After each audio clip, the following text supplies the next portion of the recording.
কালু আর ভোলু আজ কি করবে তোমাদের বলে দিই। একদিন সকালে কালু আর ভোলু বনে হাঁটতে হাঁটতে দেখে এক বিশাল মৌচাক। ভোলু ভাবে মধু খাবে আর কালু ভাবে মধু বিক্রি করে টাকাও কামাবে। কিন্তু যখন তারা মধু নিতে যায় তখন শুরু হয় হাসির ঝড়। মৌমাছিরা তাড়া করে, ভোলু গাছে উঠে পড়ে আর কালু নদীতে ঝাঁপ দেয়। শেষে মৌমাছি রাজা এসে তাদের শিক্ষা দেয়। চলো এবার শুরু করি। আহা, আজকের সকালটা কেমন সুন্দর, সূর্য ঝলমল করছে, পাখিরা গান গাইছে আর আমাদের দুষ্টুমির জন্য একদম পারফেক্ট আবহাওয়া। হ্যাঁ রে কালু, এমন দিনে যদি একটু মধু খাওয়া যেত না, আহা জিভে জল চড়ে আসছে। মধু, তাই তো, চলো দেখি কোথাও মধু মেলে কিনা। ও কালু, ওইটা দেখ, ওই যে বিশাল মৌচাকটা গাছে ঝুলছে। বাহ, এ তো একদম সোনার খনি। আমি এখনই উঠছি। আরে দাঁড়া দাঁড়া, আগে একটা বুদ্ধি খাটাই। তুই সবসময় হুটহাট করে ফেলিস, তারপর কাঁদিস। এখন শোন, আমার প্ল্যান এই। আমি নিচে আগুন জ্বেলে ধোঁয়া তৈরি করব, মৌমাছিরা উড়ে যাবে, তখন তুই গাছে উঠে মধু নামাস। প্ল্যানটা বেশ লাগছে, কিন্তু ধোঁয়া যদি আমার দিকেই আসে তো? একটু ধোঁয়া খেলে নাক পরিষ্কার হবে।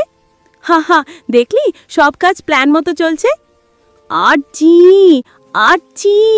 আমার চোখে ধোঁয়া ঢুকছে রে, কিছুই দেখতে পাচ্ছি না। আরে সামলে সামলে, মধু পড়ে যাবে না যেন। হো, মৌমাছিরা জেগে গেছে মনে হয়। দৌড় দৌড়, ওরা রেগে গেছে। ও মা, মৌমাছি আমার কানে ঢুকে গেছে।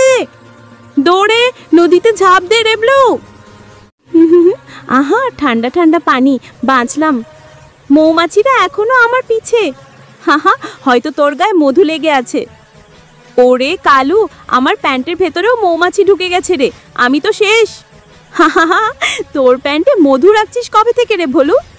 এটা হাসার সময় না কালু, কিছু করো, না হলে আমি মধুর জায়গায় মোম খেয়ে ফেলবো। তোমরা কে? কেন আমাদের ঘর ভাঙছো? ও রাজামশাই, আমরা ভুল করেছি, একটু মধু খেতে চেয়েছিলাম শুধু। মধু পাওয়া সহজ নয়, তোমরা জানো? আমরা সারা দিন পরিশ্রম করি, ফুল থেকে ফুলে উড়ে মধু সংগ্রহ করি।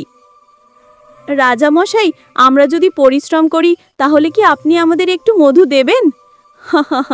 ঠিক আছে, আমি তোমাদের শেখাই কিভাবে প্রকৃত মিষ্টি পাওয়া যায়, সততা আর পরিশ্রম দিয়ে। এই নাও, এইটুকু মধু তোমাদের উপহার। মনে রেখো, লোভ করলে সর্বনাশ, পরিশ্রম করলে আসল মিষ্টি। ধন্যবাদ রাজামশাই, আমরা আজ থেকে ভালো শিয়াল হব। হ্যাঁ, কিন্তু একটু মিষ্টি খাওয়া যেত না এখনই? কি মিষ্টি! আজকে শিক্ষা, বুদ্ধি আর লোভ একসাথে চলে না। ঠিক বলছো কালু, কিন্তু কাল সকালে আবার নতুন দুষ্টুমি শুরু করি, কেমন? তুই ঠিক বলছিস ভোলু, মধুর পর এবার কিছু নোনতা করা যাক। ঠিক আছে, পরের পর্বে দেখা হবে দর্শকবৃন্দ। টাটা, আবার দেখা হবে তোমাদের সাথে কাল ভিডিওতে।